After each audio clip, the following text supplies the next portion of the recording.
हाय दोस्तों, कैसे हैं आप सब। जीएसटीआर 9C यानी जीएसटी ऑडिट जो जिसकी लास्ट डेट 30 जून 2019 है, उसके बारे में आज मैं आपको बताने जा रहा हूं। जीएसटीआर 9C के कॉलम्स के बारे में और अभी आईसीएआई ने फ्रीक्वेंटली आस्क्ड क्वेश्चंस के आंसर्स दिए हैं उसके बारे में आपको बताने जा रहा हूं। जीएसटी ऑडिट पे हैंडबुक इशू करी है उसके बारे में बताने जा रहा हूं, तो वीडियो के अंत तक बने रहिएगा दोस्तों। मैं सीए वैभव कंसल स्वागत करता हूं अपने इस खास वीडियो में। जीएसटीआर 9C के बारे में सबसे पहले मैं आपको बताने जा रहा हूँ फ्रीक्वेंटली आस्क्ड क्वेश्चंस जो पूछे जा रहे हैं लोगों के द्वारा। उसकी मैंने समरी तैयार करी है, उसमें ऑलमोस्ट 50 क्वेश्चंस थे, तो उसकी समरी का जो निचोड़ निकला, जो खास क्वेश्चंस जो मुझे लगे हैं कि वाकई में इंडस्ट्री को परेशान करेंगे, एक जनरल क्वेश्चंस, वो लिस्ट आपके सामने है। एक तो टर्नओवर में बहुत कंफ्यूजन है दोस्तों कि टर्नओवर, एग्रीगेट टर्नओवर का पार्ट क्या बनेगा, ऑडिट कब होगा, किसका होगा। आपको पता है सेक्शन 35 सब सेक्शन 5 के तहत और उससे कॉरेस्पॉन्डिंग रूल के तहत 2 करोड़ से ऊपर वाले टर्नओवर वाले पर्सन को अपना जीएसटी ऑडिट कराना अनिवार्य है। अब उस टर्नओवर में क्या क्या आएगा वो बड़े क्वेश्चन मार्क है लोगों को। एक तो लोगों को लग रहा है क्या इसमें एग्जाम सप्लाईज आएंगी। जी हाँ दोस्तों, इसमें एग्जाम सप्लाईज आएंगी। डन। क्या हम जो अल्कोहल बेचते हैं ह्यूमन कंजम्पशन के लिए, जिसको कि टैक्स के दायरे से बाहर रखा हुआ है जीएसटी में, तो क्या वो आएगा? जी हाँ दोस्तों, वो भी आएगा, क्योंकि अल्कोहल जो है कंजम्पशन है वो नॉन जीएसटी सप्लाई है।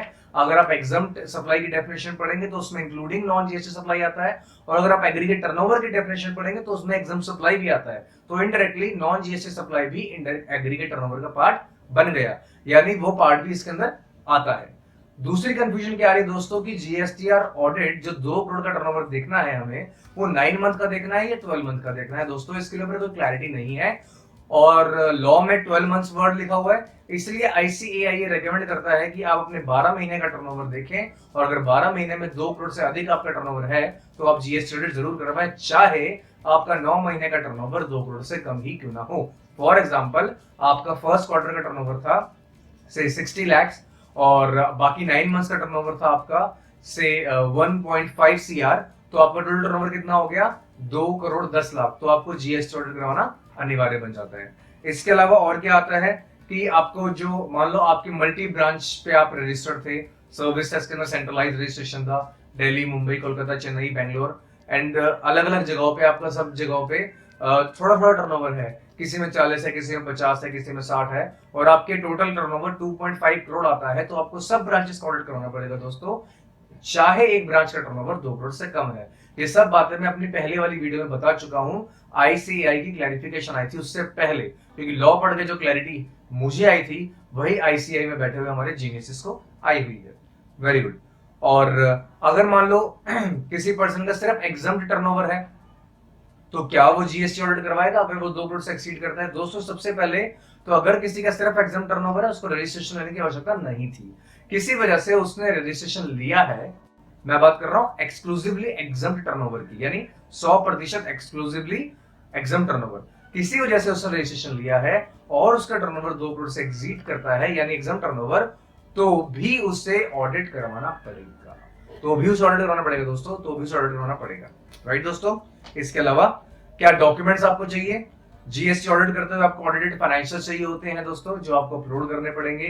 साइंड पी&एल चाहिए होगा मैनेजमेंट का और ऑडिटर का, और साथ साथ 9C जीएसटीआर 9C भी जाएगा, क्योंकि ऑडिट रिपोर्ट 9C नहीं है, ऑडिट रिपोर्ट पार्ट बी और पार्ट सी का सर्टिफिकेशन है, जो भी आपके केस में लगेगा। राइट दोस्तों। 9C तो रिकॉन्सिलेशन स्टेटमेंट है जो आपके जो आपकी ऑडिट सर्टिफिकेशन के साथ जाएगी। राइट। अब बात करते हैं लेट फीस की। अगर किसी ने जीएसटीआर 9 या 9C लेट भरी है तो फीस क्या है? मैं बात इसलिए कर रहा हूं क्योंकि हम जून की 10 तारीख पे खड़े हैं ऑलमोस्ट, और हमारे पास सिर्फ 20 दिन रह गए हैं, तो 100 रुपए पर डे पर एक्ट लेट फीस है, यानी हमारे यहाँ पे 2 एक्ट चलते हैं, सीजीएसटी एंड प्लस कॉरेस्पॉन्डिंगली उसका state government tax, state goods and service tax. तो 200 रुपए पर डे पर एक्ट हो गई है, maximum up to 0.25% of your aggregate turnover. जो भी ज्यादा होगा, जो भी कम होगा वो लगेगा आपको। राइट। इसके अलावा और क्या उन्होंने बताया हुआ है, जैसे 9C की रिवीजन अलाउड नहीं है, जीएसटी ऑडिट की आप 9C की रिवाइज नहीं कर सकते हैं। पी&एल में आपको ध्यान रखना है दोस्तों कि क्रेडिट साइड में आपको लॉस ऑन या profit on sale of asset आता है, डेबिट साइड में लॉस आता है। लेकिन जब आप जीएसटी चार्ज करेंगे, जब जीएसटी चार्ज करते हैं, तो टोटल वैल्यू पे चार्ज करते हैं, तो डिफरेंशियल अमाउंट पे चार्ज नहीं करते हैं, सिवाय अगर आप सेकंड हैंड गुड्स में डील ही क्यों ना करते हो, जिसके लिए मैंने एक वीडियो बनाई है, डिस्क्रिप्शन बॉक्स में उसका लिंक मिल जाएगा। और मोटर कार के लिए ऑप्शन अवेलेबल था कि आप डिफरेंशियल अमाउंट पे जीएसटी चार्ज कर सकते हो। इसके अलावा आपने कोई भी अप्लायंस, कोई भी चीज बेची हो, आपकी जो ऑफिशियल चीज थी, तो आपकी पूरी सेल वैल्यू पे जीएसटी डिस्चार्ज होगा, प्रॉफिट हो या लॉस हो उससे फर्क नहीं पड़ता। तो पी&एल में इस बात को बहुत ध्यान से देखिएगा।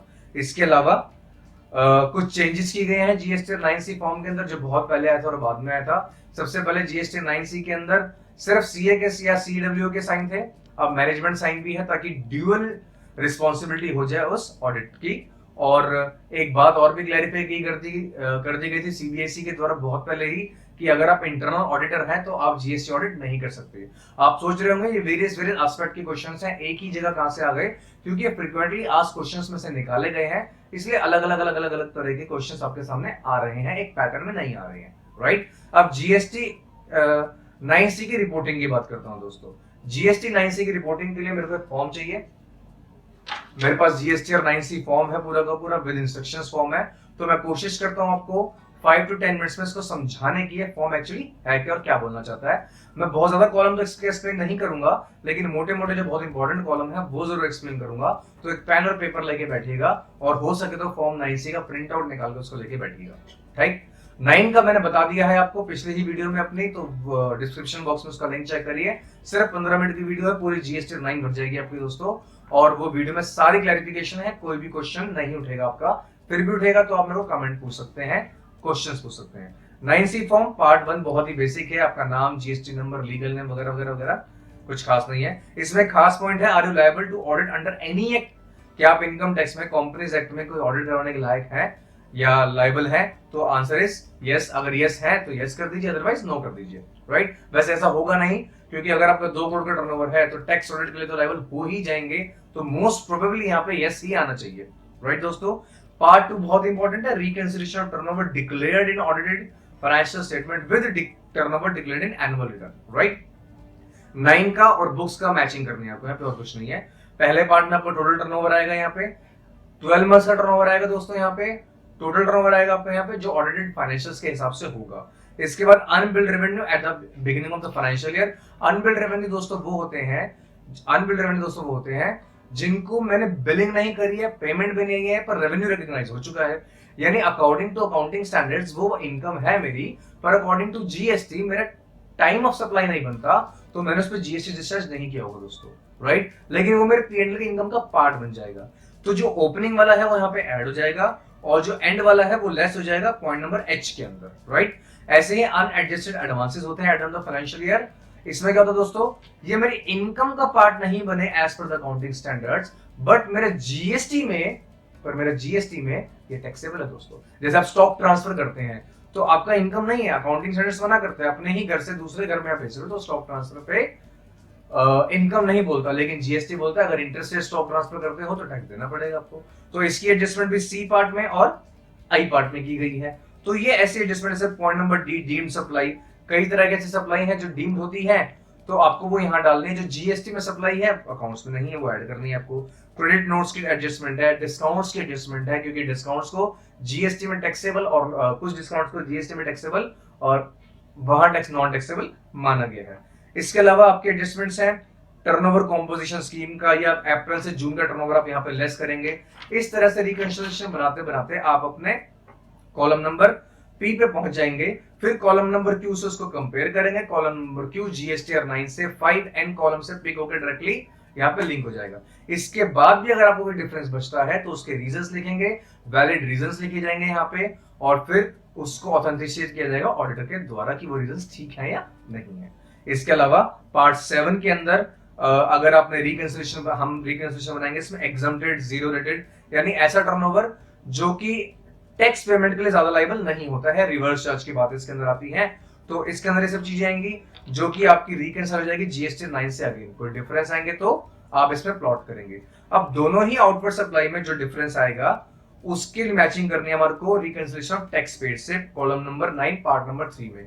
यहाँ पे टैक्सेस वो आएंगे जो आपने 3B में पेड किए होंगे, और एक्स्ट्रा को टैक्स पे किया होगा तो जीएसटी 9 के कॉलम से कहां पे उठ के आएगा, ये कॉलम नंबर 9 प्लस 10 प्लस 11। अब जीएसटी 9 का 9 कॉलम है टैक्स पेड इन 3B, जो मैंने अपने इस वीडियो में बताया दिखेगा। उस 9 में एक चीज और आती है जो आज तक पे नहीं हुआ ना 17-18 में ना 18-19 में, आप ऑडिटर ने रेक्टिफाई किया है उसको, तो वो भी 9 में जाएगा जीएसटी 9 में, और वो यहाँ पे ऑटो पिक होके आ जाएगा। प्लस जो अपने 17-18 की पेमेंट या रिवर्सल्स सिर्फ आउटवेयर सप्लाई की बात कर रहा हूँ, आईटीसी की बात नहीं कर रहा, वो भी एडजस्टमेंट होगी 10 और 11 कॉलम है। तो तीनों चार एडजस्टमेंट मिलकर यहाँ पे आएंगी और उसको कंपेयर किया जाएगा आपके टैक्सेस पेड से। तो अगर अब वो जीरो हो जाएगा मोटा मोटी, तो अगर कोई डिफरेंस आता है तो रीजन नीचे प्लॉट कर दिया जाएगा। इसके बाद आपका क्या आएगा, additional amount payable but not paid. आपने एडिशनल अमाउंट पेबल था पर पेड नहीं था, तो वो भी यहाँ पे इसके अंदर आ जाएगा कॉलम नंबर 11 के अंदर आपका, और आप उसको पे भी कर देंगे। राइट दोस्तों, इसके अलावा पॉइंट नंबर 12 बहुत ध्यान से सुनिएगा। पॉइंट नंबर 12 की अंडरस्टैंडिंग बहुत अच्छी होनी चाहिए, क्योंकि फ्रीक्वेंटली आज क्वेश्चन के अंदर और रिसेंटली सीबीआई से ही क्लैरिफिकेशन के अंदर पॉइंट नंबर 12 के अंदर बहुत जोर दिया गया है। पॉइंट नंबर 12 के अंदर आईटीसी डिटेल्स आएंगी। अब मैं एक बार एग्जांपल लेके चलता हूं कि आपको पास 17-18 का एक आईटीसी था जो 17-18 में ले लिया, आपके पास एक ऐसा आईटीसी था जो 18-19 में ले लिया, आपके पास एक ऐसा आईटीसी था जो आपने ट्रान 1 की तरह अवेल किया, आपके पास एक ऐसा आईटीसी था जो ट्रान 2 के थ्रू अवेल किया। ट्रान 2 आपको याद होगा दोस्तों 31 मार्च 18 के बाद भरा गया था। 4 तरह के आईटीसी है मेरे पास, चारों आईटीसी आपके 12 ए कॉलम में आ जाएंगे। सबसे पहले तो आपको याद रखना है, कोई भी रिवर्सल्स भी हुआ होगा आपका 17-18 या 18-19 में, वो भी नेट ऑफ होके 12 ए में आ जाएगा। 12 बी में ट्रान 1 का क्रेडिट ऐड कर लीजिएगा।